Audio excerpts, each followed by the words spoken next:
Hi and welcome to the Geek Legion of Doom. This is a B-movie review and I'll be having a look at the movie Deep Dark Canyon, also known as Hunting Season. So the story here follows two young brothers, kind of in their late teens, who whilst out hunting one day end up shooting a gentleman, a man. Now we're told that there's kind of two prominent families in this sort of small American town, and they kind of have a bit of a feud and rivalry, and these two boys are on one side and this guy who got shot was sort of on the other, the Kavanaghs.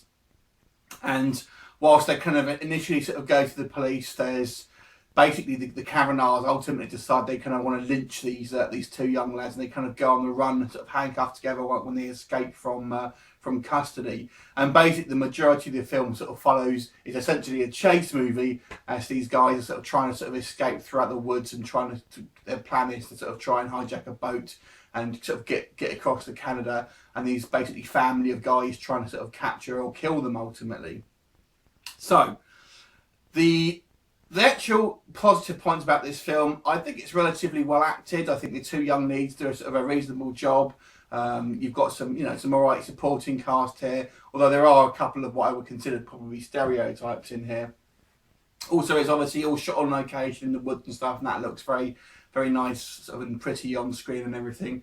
The major issue I have here is that the actual, I guess, the premise of it and just what actually happens and how it unfolds.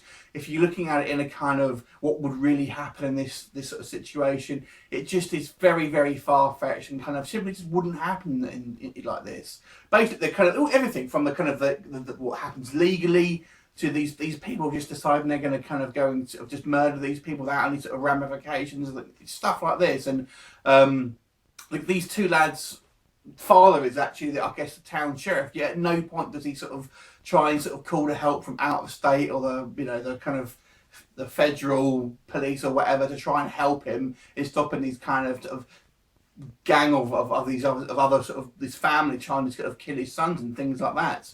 And the other issue I have is it kind of these two sort of lads, these two young lads, they're meant to be our protagonists. However, there's things that happen in the film that make them fairly unsympathetic, and they kind of actually do go on to sort of commit some sort of, fairly heinous crimes, and you're not really rooting for them. And ultimately, yeah, you may not want them to get shot and killed off, but at the end of the day, they are criminals. So it's kind of, when you kind of look at it from the other point of view, if you can kind of, we're not given much in regards to the sort of, I guess, the opposing view, but when you think about it, these guys are criminals, and they do need to be brought to some kind of justice ultimately, and they shouldn't get away. But it's really the script that is the major problem here, and I don't want to sort of go on too much about the individual issues that I have it, because I don't want to kind of really give away any plot points so much. But there's a lot of things when you actually think about, well, would someone really do that? Would that really happen? Would the legal system fail in that way? Or would a police person do this? It's just, there's so many. One or two things you can, okay, so I may make a bad decision here or there, but it just seems to happen so much in this film. So it's an okay for a bit of time waster, but I think when you actually apply some thought to it, it just ends up being a little bit silly. So I'm going to give this one a 4.5 out of 10. What did you think of it? Leave me a comment and I look forward to seeing you next time. Bye for now.